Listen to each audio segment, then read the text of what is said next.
Okie dokie. So setup wise, we said obviously a lot narrower with the stance. You can see on that left hand one, just for me, just way too wide. I mean, your trail foot's way outside your hip and stuff, and that's going to make it very difficult, you'll see, to shift to target. So the red lines are on your hip. As you go back, obviously that now is on your left hip there. As you come back down, it moves a smidgen just through kind of just the shape of a human body. It'll move a little bit, but you haven't really moved through that red line that much, and your hip's still kind of on that red line. And the right foot staying back. As you come through, then the foot's got to slide, and then whoop, around it comes. It looks a little out of control there with that follow through. Compared to, again, getting yourself a little bit more straight line from the left arm down to your elbow and the grip and the club. Good back to as normal. Red line on that left hip. Now watch the shift and change of direction there. You've actually moved through that. You can see that red line now is basically on the inside part of your left thigh as you're hitting the golf ball. So your hand's now more over the golf ball. As you come through, look what your right foot doesn't do, and that follow through to me looks a lot more under control rather than sort of like spinning out and just the right foot. I mean, again, okay, if you wanted to send one a bit further with the drive, which you did, the foot might kick, but it's going to still kick because of what the hip's doing more, and you're doing this movement, so you're getting onto your left side better, shifting and transferring that weight, so you get your better launch angle.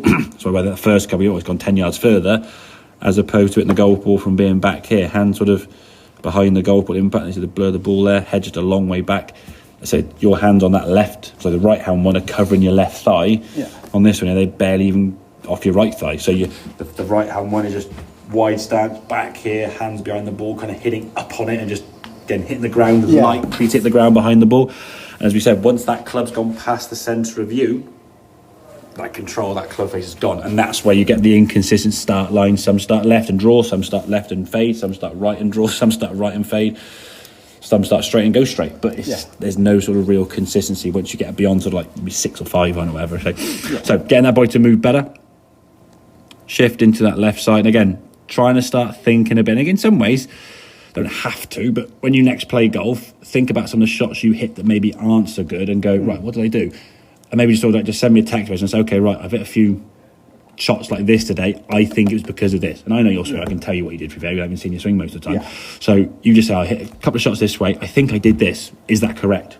And just kind of see where you're at with your own kind of diagnosis. So when you are playing, you're not just going, oh, what I'm doing wrong. I'll try this and getting it wrong, and then getting wrong, and just snowballing downhill. Okay, so generally speaking, overall much better follow through position. Some of those drives, mate, you can do that. Just be mindful on some of those pits, a little bit on the outside.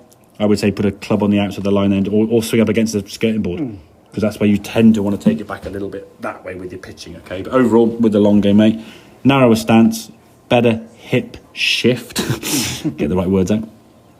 Okay, getting a much more sort of efficient impact position. Hands are now in front of the golf ball, slightly heads behind the golf ball. Good swing all round, to be fair. So happy days. All right, buddy.